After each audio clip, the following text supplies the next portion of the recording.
All right, cool. Let's get started here. What's up, everyone? Thank you for connecting with us tonight for Intro to a Career in Sports Volume 5, Esports Edition here. Not sure about you guys, but I'm super excited for this one. So I'm going to sit back with you guys and watch just like an audience participant here. I'm going to kick it off to our amazing host, TJ. He's going to take it from here. So TJ, let's kick it off. Danielle, good evening. You're far too kind. Ladies and gentlemen, what's going on in the world of Connect? We're looking at another great episode tonight. Like Danielle said, I can't wait for this. We're already into our 5th installation of looking at careers in sports. So today we have a great group of individuals, and they're going to talk about the inside of something that I didn't even know really was as major as it is until I did my own research. So I'm gathered here today with some great folks from the Washington Justice, and I always want to let our ladies go first. So what I'm going to have them do is introduce themselves and what role they play with the Washington Justice. So Arena, I'm going to start with you. Go ahead. Yeah. Hi, everyone. I'm Irina Wu. I'm the Community and Communications Specialist for the Washington Justice. Usually that means I handle all the PR requests and media coordination for the team, for staff, and I write all the press release statements for anything we want to share with the world. And then on the community side, I help organize the watch party events, do any sort of like shoulder events that help boost up the team in fostering a community for the Justice. Great. So who's next up? Is it Grant? Is it Liam? Who's going to draw straw? Liam's going to go next. Yeah, I'll go. Save the best for last. Hey, everyone. My name is Liam. I'm the Business Operations Manager for the Washington Justice. I've been working for the Justice for about 2.5 years now. I first started as an intern and then came on part-time, and obviously then I came on full-time, and I've been working here now. As I said, I do business operations, which is to me, it's kind of a catch-all term. It involves a lot of different things, but generally speaking, while there's a competitive team that we have that plays the game, and then there are the staff on the back end that kind of make the business run, and I am one of those people. So I do a lot of work in terms of helping with our practice space, making sure that is all up and ready to go for our players. I work on merchandise, making sure that the drops that we do whenever we do is up to the quality that we want them to be. It's a lot of different things, but I really enjoyed working in these sports. I came previously from politics, which is a little different, but really have enjoyed working here at the Justice. Great. We say the best for last. Our VP. Go ahead, Grant. Yeah, I was going to say, I didn't pay him to say that. But hey, everyone. My name is Grant Prongepe. I'm the Vice President of Esports here at the Justice. I essentially am responsible for running the competitive and business sides of our entity. So I think, as you've kind of heard from both Arena and Liam, they're some of our incredible staff who help make the business function of our team exist and run. We also, as Liam mentioned, have a competitive side of the business headed by a GM as well as a head coach, and obviously represents kind of our set of players who formally compete in the Overwatch League and whatnot. But really excited to be joining you guys on this panel today, and excited to talk about getting into esports. Absolutely. And listen, ladies and gentlemen, before we get into it, I know there's probably some people out there who got some great questions for Arena, Liam, or Grant, or anybody today. So I want you to make sure, if you got a question about anything going on with today's panel, please make sure you put that in the chat, and we'll address them in the latter part of our panel discussion today. Once again, if you have a question for us, please make sure you put that in the chat. All right, so let's get to it. So knowing that you guys have all been a part of the Justice for quite some time, what, in terms of getting you guys involved, was the first key point? Like, what got you into it? Were you just a gamer yourself? But like, what actually got you into the roles that you're doing today? And Grant, I'm going to start with you. Oh God, I was hoping to go last for that one. So I like to say that getting into esports is probably unlike getting into almost any other industry. So for me, my kind of wild roller coaster through esports actually started all the way back in 8th grade. I really got into a game called World of Warcraft, and I played, I like to say, quote unquote, professionally back then in high school, which essentially meant I was getting paid $500 a month and thought I was the coolest kid in school. I can promise you I was, in fact, not the coolest kid in high school, and I've kind of come to terms with that as I've gotten older. I had some very traditional parents. They're both PhD economists, and back then esports was not really a thing. It wasn't an industry. Video games were kind of looked at as something that were, really a waste of time and just something to kind of do for pure enjoyment. And so I went down to school in New Orleans, down at Tulane University. My undergrad was a neuroscience major. Shout outs to science majors everywhere who end up not working in science. And then I got my MBA straight after. I had a ride working for a small endemic esports startup called Splice. I worked there for almost a year and a half, and did it was kind of my crash course to working in the startup world as well as esports. And I eventually got recruited to come lead esports at Monumental Sports, the ownership group for the Wizards and Caps. And I spent almost 2 years there launching their NBA 2K League team and their NHL esports efforts. Overwatch was a game that I was very passionate about. I was very into it when it was announced. The IP was just something that really resonated with me, and I asked, right? I reached out, and I think that's a really valuable lesson for anybody looking to get into a new career or their first careers. I reached out to our ownership group here at the Justice and said, hey, I'm local. I'm doing esports for Monumental. I like to think I know what I'm doing most of the time, or at least some of the time. Do you guys need some help? Because the Justice were an expansion franchise in the second year of the Overwatch League, and to their credit, the Justice said no. They're like, we got this, we're good, we don't need anything. Wow. I was like, okay, it's fine. I'll just keep doing what I'm doing over here at Monumental. And ultimately, the Justice had a pretty rough entrance into the Overwatch League. They were they kind of had a lot of the issues that you kind of run into when you don't have kind of endemic esports knowledge. And kind of toward the later half of the season, they actually reached back out, and we were able to find a way to bring me on board. So Wow. getting into esports is not easy, right? There's not a path. There's definitely, or maybe there's not a clear path, I should say. There's definitely a path. There's not always a clear path.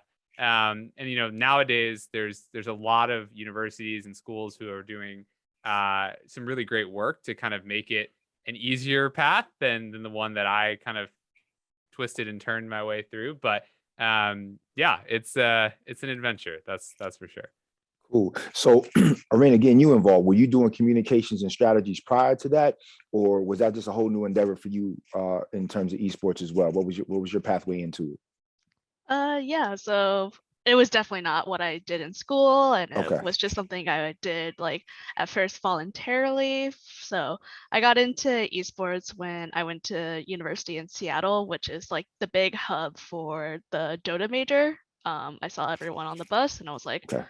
well, what the heck is going on? And that's how I learned about esports. I joined my university's esports club because there's just so many gamers in Seattle. It was great for fostering that atmosphere. Then after that, I went to New York to continue my schooling, and during that time, it was the start of the Overwatch League, and I was just like, oh, there's people in New York who are watching the Overwatch League right now. I should go over there, make some friends, and meet a lot of new people in New York. It was such a great way to meet friends when I moved to a whole new city.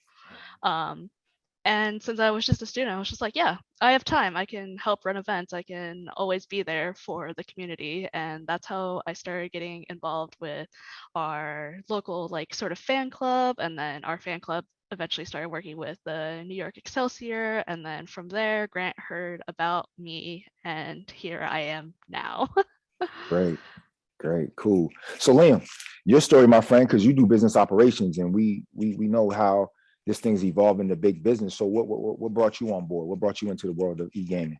So mine, my path is much different than Arena's. And it, kind of to Grant's, previous point, there really isn't any one set path into esports. And for me, I really kind of just fell into this, and I'm very fortunate I have, because I've really enjoyed, my time here and whatnot. But I went to school for political science. Okay. I worked on a couple of campaigns in 2014 and 2016, and then I moved to DC and realized I didn't really want to do politics anymore. Excuse me. And so I decided I wanted to go back to school. So I applied to do sports management at George Washington to get my master's degree, and one summer there was a summer course that I took because frankly I thought it was going to be pretty easy. It was the business of esports. And this is an easy 1.5 credit course. It'll be, I like video games. I've always played video games more than my parents would have ever preferred me to. But I had that gaming background, but I'd never really known esports as a thing necessarily. But I took the summer course, and then there was, a couple of weeks later, there was an internship opportunity to work on the Justice as the business operations intern. And I figured, well, I'm not really sure what's going on. I need to do an internship for my degree, and so I might as well do this. And again, it was a very fortunate thing. I really enjoyed my 6-month internship with them, and then, as this was kind of right as COVID hit. Unfortunately, with a lot of my friends who were in sports management programs, they were having a good amount of trouble finding jobs, just because this is when everything was like fully shut down. All the sports leagues were closed. And Overwatch, to its credit, was very innovative and decided to, stay online. And so the season was able to continue through, and I was able to continue on and make things work. And again, that's kind of how I came on, but it was through school. But it was a happy accident, really, that I ended up here. Yeah, and I think like I always feel bad when we kind of share these stories to some extent, and I know we have a lot of prospective students or folks who are looking to break into the industry, and right, to some extent, like these, when you listen to kind of the aggregate of these stories, like there's a really common theme of like we all kind of fell into it to a certain degree, and and a lot of that goes back to like when we were trying to break into the industry. Like we've all been a part of it for a while now. Like there were not channels to get in like a organized or structured way, right? And I think nowadays things are a lot different, right? We have regular internship programs that we host with Shenandoah University. There's pathways for you to get concentrations in esports or majors in esports, right? It's generally the hiring practice has kind of evolved beyond just, hey, are you passionate about video games, to, hey, like, have you done something relevant in the space? Do you have real collegiate experience or extracurricular experience that you can apply to an entry-level job? So the space has really come a long way. And so I don't want folks to get the kind of wrong message that we all, getting a job in esports is just kind of, dumb luck. I mean, it certainly helps. And, there's always a piece of luck in any element of getting a job. But, I think that's just important context to kind of add. Definitely. And Grant, not so much about luck, but I want to look at the perception of certain things. So here's the one I want to jump into, and you guys, I want to get everybody's take on this one. In 2017, the New York Times did an extensive article about how esports and e-gaming has now become a global exercise where it's making millions upon billions of dollars now. I want to ask you guys, what do you guys think in terms of what the world sees as a reality of esports versus what the perception is? And in terms of, is it a good rap, bad rap, the business of it all, but what is the reality versus the perception? If you ask anybody walking down the street on an everyday, you ask them, what is e-gaming? What do you think their perception and reality is going to be of that conversation? Good question. You guys want to go first? I'll just jump in, and I will just say, kind of just based on my own kind of experience. I mean, it's obviously come, a massive way. Just anecdotally, like growing up, like my mom hated me playing video games, and now it's just become something where I was able to kind of explain to her, it's kind of it's something that most older people don't necessarily understand, and as young people who kind of grow up with gaming, as they become adults and they start having kids, it's become something that is just more generally accepted. And I definitely found that even with my mom, again, I can remember her always yelling at me that I only had like an hour or whatnot to play, Zelda or whatever it was. No time limit. Yeah, and no, but I mean, it's something that at this point, like I've been able to make a career out of, and she was very proud that was something to be able to ultimately be able to be done. It's something that wasn't feasible 10 years ago. So that's kind of my piece to it. Cool. Thanks, Liam.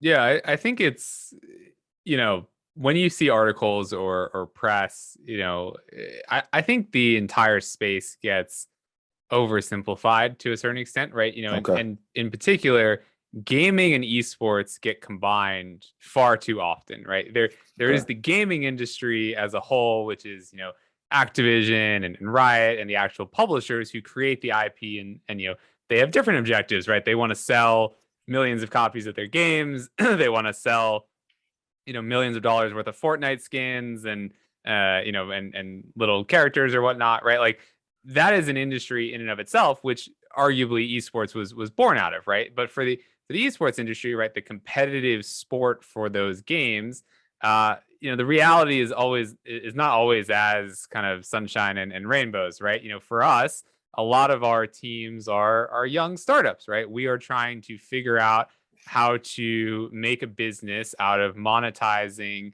our content, out of hosting, creating live event models around our sports, out of, paying our athletes, X versus Y, right? And building, essentially an entire industry kind of day by day. And I think that's when, when you think about wanting to work in esports, the question really becomes, do you like uncertainty, right? And it's a terrible phrase to kind of throw out there, especially for folks who are, considering their first job, coming out of school or whatnot. But, to work in a space that's kind of constantly changing, constantly evolving, doesn't have a real rule book, is trying to, figure out what it exactly wants to be, you have to be really excited to wake up and you come into the office at, let's say 10 a.m. because it's esports, and excuse me, and you don't know what you're going to work on, right? Liam one day walks into the office and I could tell him, hey, you got to find a house for 10 people to house our team. Or,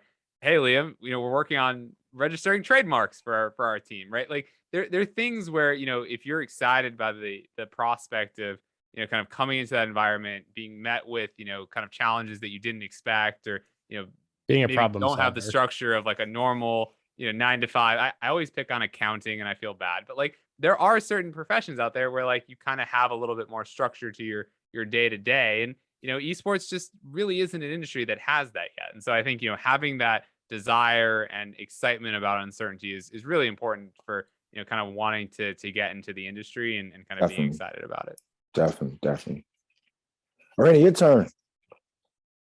I think everyone's opinion about esports differs, from like talking to parents who are still uncertain about video games, and there's still people who are always just inferring that that video games can incite violence. Like that opinion is still floating out there, and it's pretty common, to gamers or even esports enthusiasts who think that all esports teams are like making millions and millions of dollars somehow.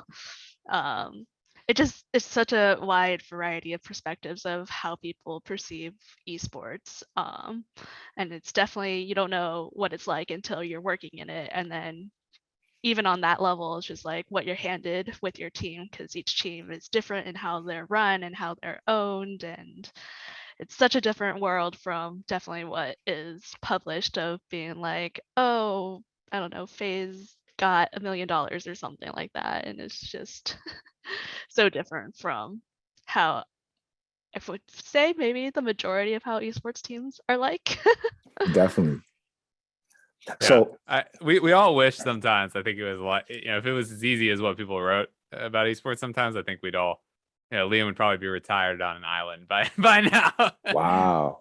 Okay.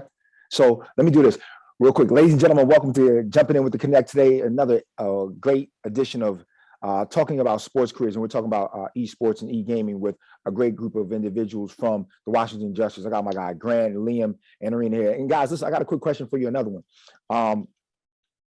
Grant, you alluded to like almost no 2 days are alike. The practicality of what you look like in terms of structure in the business, involved with the organization, it just differs. Every day could be something different. So let's pull back the curtain a little bit. So I want you guys to each give me 3 things that you guys do on your day-to-day that people probably wouldn't expect. So if we want kids or anybody else who wants to, jump into the profession, what are 3 things that you guys do that probably are not even a part of your job description, or part of your job description, but a little bit more in depth? Give me 3 apiece, please. Go ahead. Liam, let's start with you. Well, I will just preface this by saying my first day as an intern for the Washington Justice, Grant had me write out my own job description. No, you don't Wow. tell people that. Oh, Wow. Liam, So come we on. did just Gotta- pull back the curtain. Good stuff, Liam. that's- Thank you. That's what we're brutal. doing here at Connect. No, but I mean, again, Grant mentioned it, but we've been working on this project for trademarking, which is something that I don't have any previous. I'm not a trademark lawyer at all. I'm not a lawyer, but we've been going through this process of confirming our trademarks, and that has been a massive project in and of itself.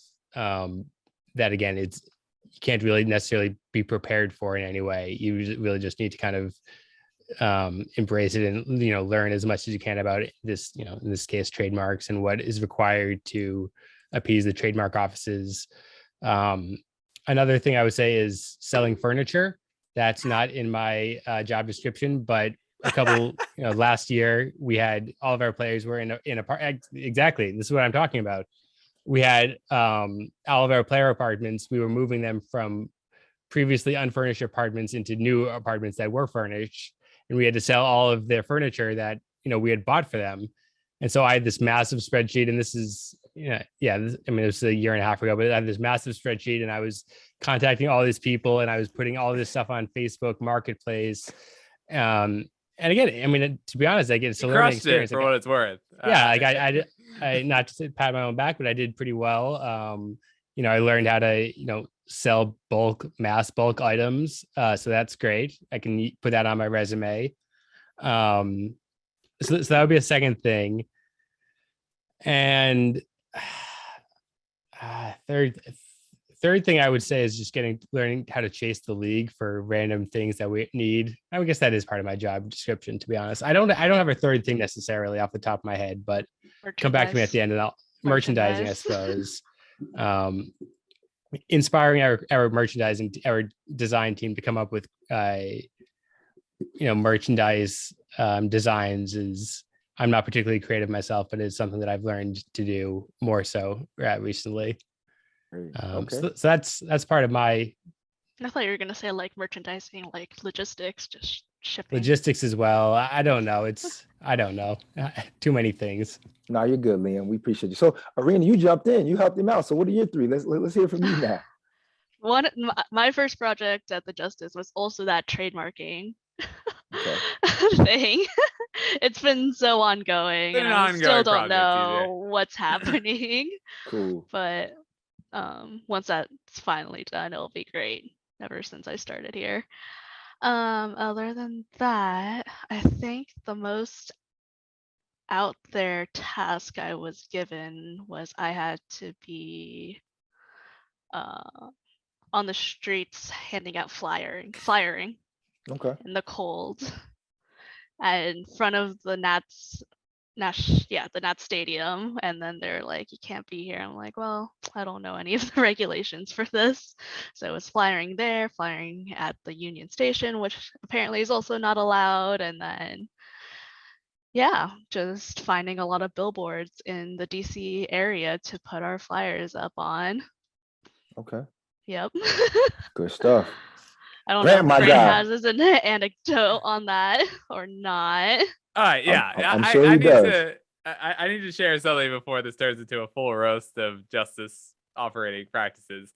No, but like I think in all seriousness, right? Like these are the things that I didn't learn in college, right? I don't think you can take a college course that prepares you for how do you truly handle grassroots marketing for a live event business that has never existed before, right? And turns out you get creative, and sometimes you get chased away and you persevere, and like Arena crushed it, right? She handed out a ton of flyers, and we had really great attendance for our first 2 homestands in 2020. So, I think for me, it's kind of really the whole premise of the different iterations that the league has gone through, right? If you guys are familiar with the Overwatch League, right? It started as a city-based league with all the teams operating in LA, and then 2020 comes around, and we had a commissioner, Nate Nanzer, who came up with this idea to bring the teams home, right? And there had never been an esports league before that had teams kind of going on this road show and competing out of each other's home markets and playing against each other and traveling internationally. And look, obviously COVID was kind of an unexpected challenge, but the league kind of persevered, right? Like Liam mentioned, we pivoted to being online, and we didn't have to stop like a lot of traditional sports teams did. Right. So I think it's hard to pick a favorite three. There's always going to be crazy stories from startups of things that people have had to, have managed to do. I mean, Liam built a wall with no money. Arena hosted a watch party on a roof. I mean, like there are just Wow.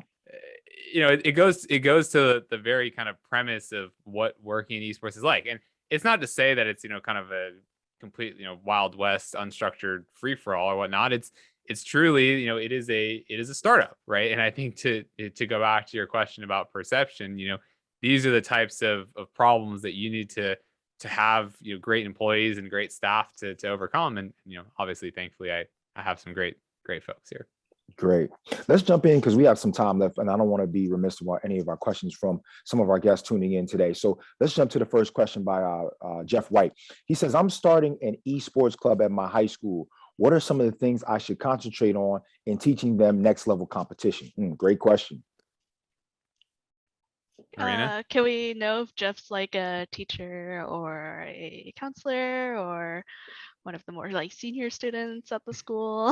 I think Mr. Jeff White, if I'm not mistaken, is my guy. So he's on the administrative side. Let's just say he's the guy who does everything, like the athletic director. So he wants to put some things together in terms of programming. So what advice can we give Mr. White?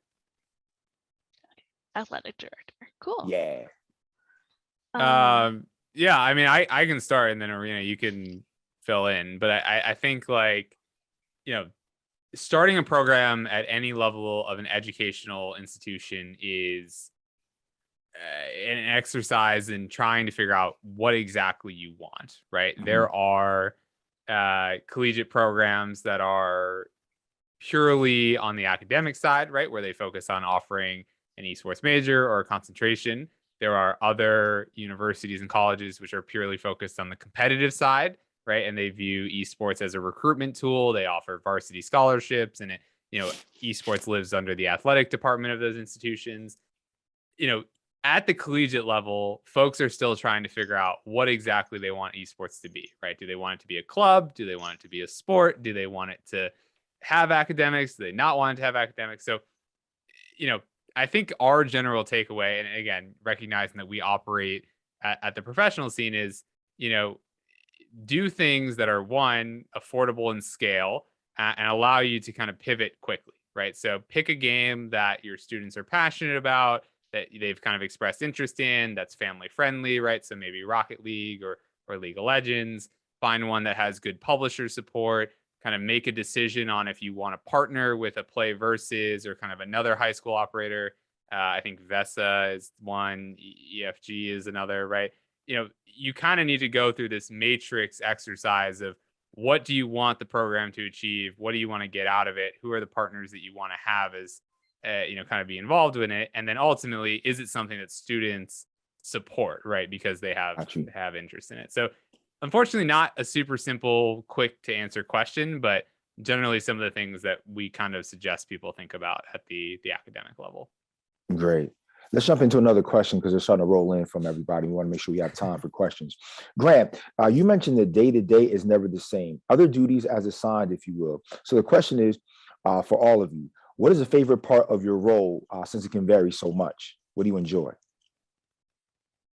I'll go last. Liam, you can go. I enjoy, maybe someone else's answer as well, but I mean, just the, game days I think are so much fun. And that really kind of is, what, we all ultimately live for. My first event, like esports event, was, we had, pre-COVID, we had a massive event down at the Anthem here in Washington, D.C., and just the electricity that was kind of coursing through the arena, as the teams took the stage. It was something that you really kind of needed to be there to kind of fully appreciate and grasp. And, we've been doing that on a much lesser level, this last year and a half or so with, our practice space and hosting watch parties. Mm-hmm. But, the fans that do attend, like, there's still, there aren't as many of them, but they're still, incredibly passionate for this team. And, they show up. And so it's really, really great to see them, come in and, you really do kind of build a community through those events. And that would be mine. Great. Arena, Arena, you you're go. next because Grant's gonna go Oh last. yeah, I forgot he announced he wanted to be last. Here we go. But yes, I love putting on events. I love meeting new people and getting all these people into esports and Good. seeing like people's first like esports LAN event come before their eyes, or just like making a small moment of like meeting their favorite player just like happen for them. It's just coordinating like these huge or small events is so amazing and satisfying and rewarding to see it like all come together. It's just like, yes, like these will happen at like certain timestamps and all that good stuff. Amazing. Good stuff. All right, my guy. Go ahead, Grant. You gotta bring us on. Yeah, I mean it's a good question. So I think the most rewarding or exciting thing for me is just, it's very rare in I think life or any moment in time where you get to be a part of an industry that's not kind of predetermined, right? Mhm. I think specific and traditional sports is not necessarily predetermined to this extent, but like there are distinctly things at in other industries that it would be very hard for you to come in and change, right? It's very hard for you to make a personal impact on kind of a day-to-day basis or a week-to-week basis, and that's not the case for esports, right? For esports, maybe it's not one tweet, but like a couple of tweets, a couple of conversations, and Right. a couple of events the right way, a couple of events the wrong way, conversely, right? Right. You can Yeah. make a really big impact on an industry. And I think for me, being passionate about it since ever since I was growing up, and wanting to be a good actor in it, just having the chance to kind of work in an industry that you're truly passionate about and want to build Mhm. is really kind of the best thing you can kind of ask for in life. Amazing. So I'm gonna go to this next question, but it's great, and I love what the Connect does because we have you guys here as pretty much the panel of who's who, and being the guys and the ladies who can get this done. So, and you guys have all had your journey, but Ari, who's a current college junior, asked this. I'm I'm currently working at my college within collegiate esports, but hoping to get into the professional esports industry after college. What advice would you give for someone looking to make the post-college transition and looking to be a part of the industry? I'll go first because I went last time, so you guys can add. Do shit now, right? Oh yeah, I hope I'm allowed to swear. Well, too late if I'm not. So yeah, I mean do stuff now, right? That's relevant. So you mentioned you're a junior. I don't know if that means you have half a semester and then another year left, right?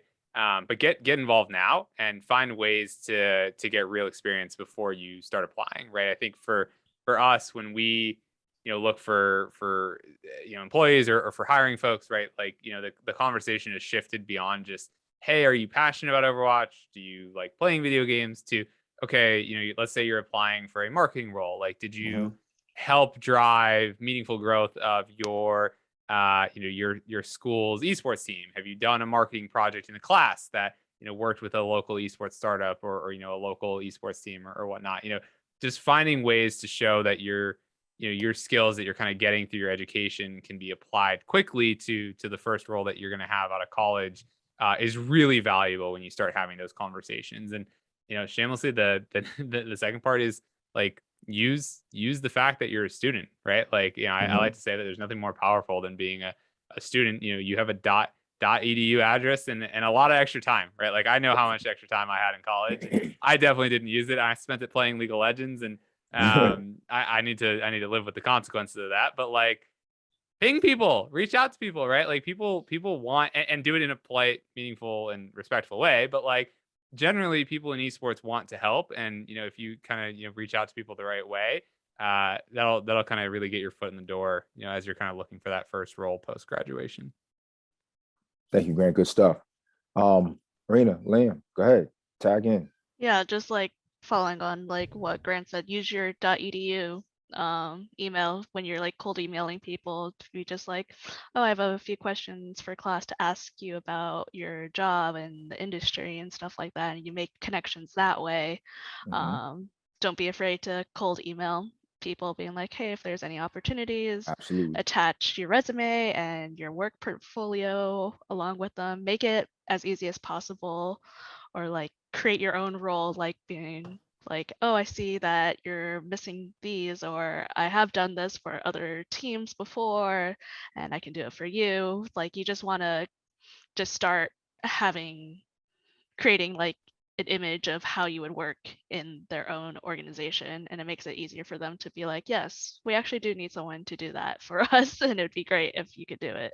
And then once you get there, right, like make yourself truly irreplaceable, right? Like I don't think any of us are advocating for like, don't like, it's not that you should work 80 hours and like, be, kind of, just go overboard or something, but like really provide value, right? Like the reason Liam tells that story of like he started as an intern and like worked his way up, honestly, is because a lot of the time, like I couldn't see myself like operating the business without him, right? Like he became kind of this essential employee, if you will. And like when you do that, like that's how you kind of continue to grow, right? In your career at your existing company. And, you know, it's a weird thing to exactly figure out how to do, but like kind of once you get in, your foot in the door somewhere, like really try to add value and really try to kind of make yourself a staple of that organization's kind of mission or whatnot.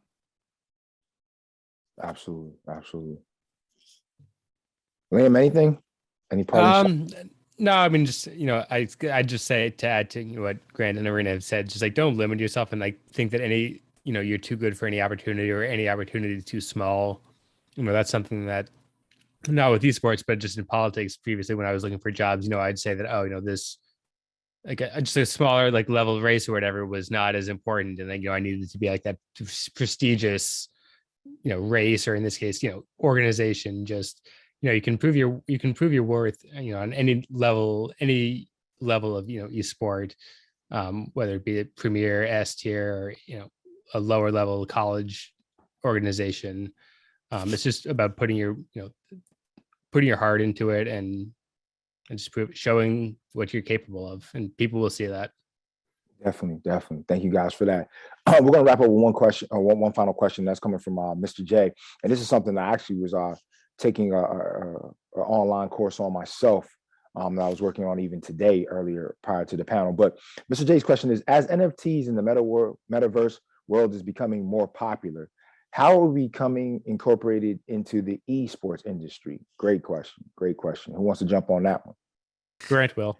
I'm being volunteered to just comment on this. Yeah. So, I mean, look, I think it's impossible to deny that NFTs and metaverse are really hot topics and hot conversations, but they get confused and integrated into esports in so many conversations. And a lot of the times it's just incorrect or not really relevant, right? Like, inherently, folks have started the idea that like owning a digital skin in a game, if somehow it was integrated on blockchain, that would be better for consumers and is like the path that the world should kind of pursue, is at least how I understand it to be. And the reality is like we're very far off from, I think, that becoming a reality, right? The publishers are inherently not incentivized to do that. The couple of times that publishers have decided to play in the NFT space, Ubisoft is one that comes to mind. It has not been well received, right? Gamers and esports fans are inherently resistant to kind of these cash grabs, which is what a lot of these kind of projects have started becoming seen as, right? So look, I am by no means an expert on the space. I can kind of share from like an organizational perspective. It's not a priority, right? Like I think for us, if it happens and there's a way to do it authentically and genuinely that benefits our community, like we would find a way to do it. But there's a lot of steps between here and there to where I think like, esports teams as a whole, and that's not to say there haven't been some that have done it, right? G2 just launched something in the metaverse. There's been others who have done NFTs, but I think by and large, they have not been well received and to, for some good reason, right? I think, our brand equity is kind of built on being responsible actors to our community and to our fans and giving them real value, right? And I think there's a real question mark for a lot of these projects on, do they actually provide kind of that real value and something that consumers need. So we'll see what happens. I mean, look, that's part of working in esports, and I think that's part of the uncertainty that we live with, right? This was not something that if we were on a panel doing this last year, TJ, that you would have asked me about, right? And so, Absolutely. I think for us, we're excited to see where it goes, but definitely a little bit of a healthy dose of skepticism, I think, from our side. Thank you so much, Grant, for that wrap up. Listen, ladies and gentlemen, this has been another great panel for the Connect and getting everybody introduced into careers in sports. We want to thank all the great folks who tuned in, but we more so want to thank our special guests from the Washington Justice, Liam, Arena, and Grant. Guys, before we get out of here, I just want to give you a 30-second opportunity to give a final pitch, final wrap up, 30 seconds. You want to give one piece of advice to a viewer out there. And then also, we talked about communication, and if somebody wanted to ask you another wrap-up question, how can they reach you guys outside of the panel discussion tonight? But once again, give us a 30-second wrap-up, a 30-second anecdote, whatever you want to do, and then give us some contact information, and we'll proceed from there. Ladies first, once again.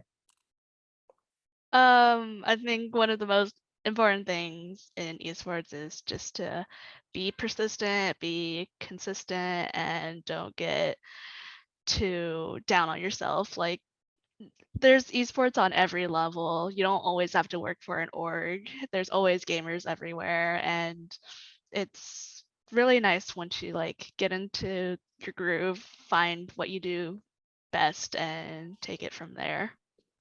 Good stuff. Liam. One piece of advice. I think, I feel bad because I feel like I'm almost repeating myself, but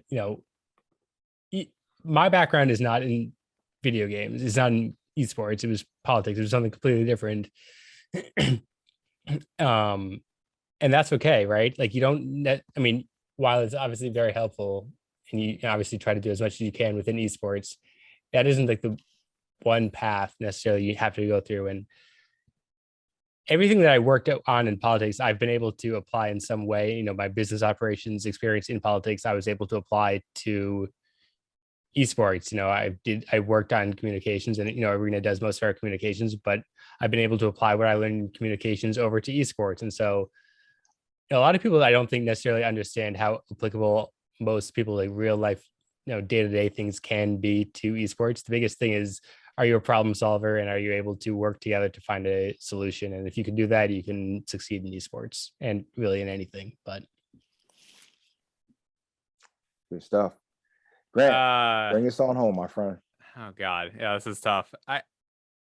I'll pick one, but it's hard to choose. I think in general, just don't be so set on where you think your life needs to be or where you're going to end up in life, right? I think for me, like if I could go back, 7 or 10 years or whatnot, and look at me starting school, like if you had asked me, like I'd be like, yeah, like I'm going to be a doctor in 10 years, like I'm going to be practicing neurosurgeon, and like life didn't work that way, right? And like that's not a bad thing, and like obviously I'm very happy, and I love my job and my role and whatnot, and I think it's just learning to be comfortable with kind of the idea that things don't always have to be X, Y, and Z, black and white, exactly how you think they're going to be. And that's when you start really opening up to a lot of the opportunities that are around you, right? That's when you send that awkward email at like 8 o'clock. That's a cold email that you like don't want to send.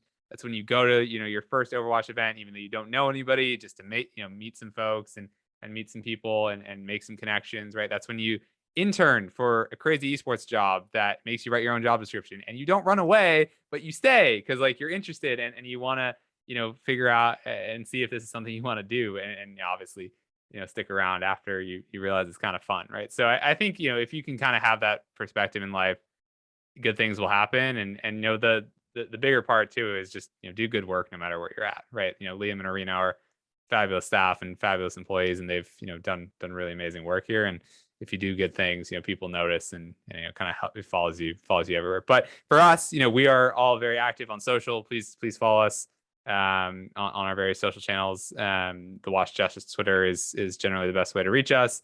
LinkedIn is also great. So definitely feel free to reach out if you guys have additional questions or whatnot. And obviously excited that we could hop on and be a part of this panel. Absolutely. And all of our emails are just our first name at washington-justice.com. That also helps. Liam made it easy. Definitely. Well, listen, once again, we thank you guys, and we wish you all the best going into your upcoming season with the Washington Justice. Thank you for being a part of the panel, and it's been a pleasure. Now I'm going to turn it back over to the most capable hands of our fearless leader, Ms. Danielle White. Danielle, take it away. All right, thank you, TJ. Thank you, Grant. Thank you, Irene, and thank you, Liam. This was great tonight. It's the first time I really got to sit back and listen and watch. And that one piece of advice, Grant, I'm definitely, I'm going to apply that to my life right now. So you never know where you end up there. So I love that. Thank you guys for tuning in. Stay tuned for another episode when we come through. Subscribe on our YouTube channel, LinkedIn, if you want to see a recap of this one as well. But that's it. That's all we got for tonight. Thank you guys for tuning in. Have a good evening. Thanks all. Take Thank you. care.